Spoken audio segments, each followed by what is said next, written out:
I guess, Anthony, talk about tonight, man. Is it bittersweet at all to not be fighting tonight, or are you enjoying kind of hanging out and getting to soak it in?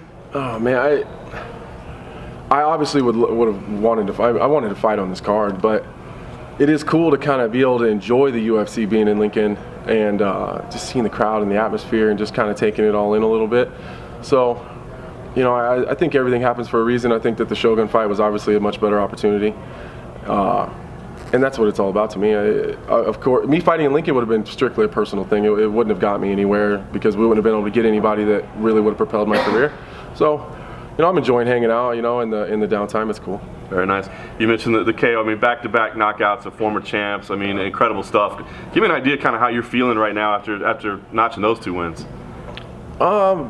Well, I think I've even talked with you a lot about like when I finally put it together that it was going to be crazy. You know, that I knew what I was capable of.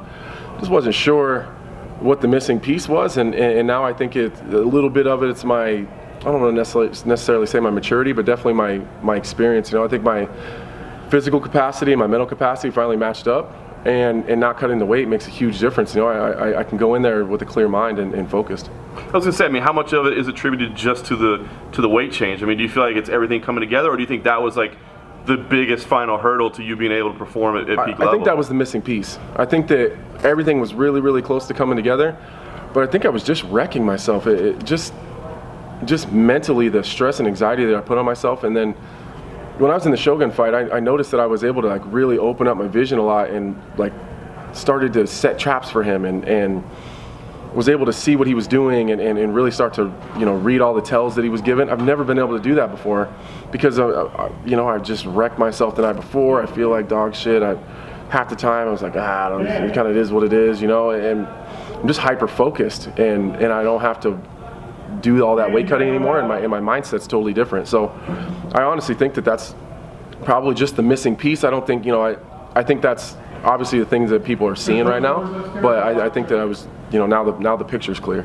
Nice. You're staying busy, man. I mean, you got another big fight booked, so I wonder, I mean, how's the body holding up? How are you feeling? I mean, is it, you mentioned it's nice to have a little time off, so I mean, has this been tough for you to have these back-to-back camps? You know, physically I feel all right. You know, I'm not injured, I'm not banged up, I'm not, you know, like my body feels great, and I think a lot of that has to do with the weight cut. I'm not really wrecking myself, so I'm not doing a lot of damage to myself. The fights have been quick, fortunately, and I haven't taken too many shots, which helps. But I think emotionally and like mentally, it's kind of taking a little bit of a toll. Like, you know, I got 3 young kids and a fiance, and I train in Denver. I live in Omaha, so I'm back and forth. So it's been nice just to be home and just kind of chill out a little bit, you know. But I've been begging for short turnarounds for a long time, and you know, I guess be careful what you wish for, I suppose. The last thing for me, talk about the matchup that you have. I mean, this is no offense to the former champions, but this is kind of a more current contender, you know. Sure. So, do you think this fight may even have more meaning, and how do you feel like you match up with him?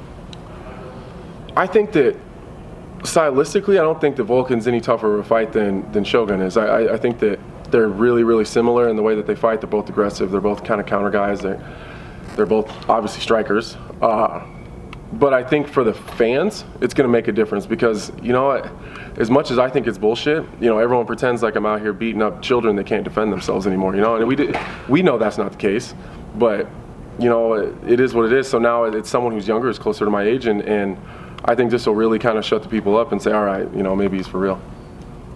How was Factory X, man? It seems like you're just taking your game to the next level.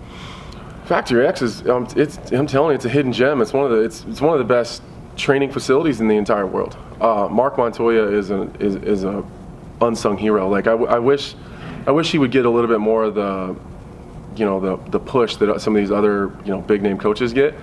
But a little bit of that's on me. I think I need to do my job to show people what Mark's really capable of. You know, and I think that people are starting to really pay attention. I mean, I wasn't quote unquote the world beater that everyone, you know, thought, and then now all of a sudden here we are, and now everyone's talking about title shots, and I think that has a lot to do with Mark Montoya.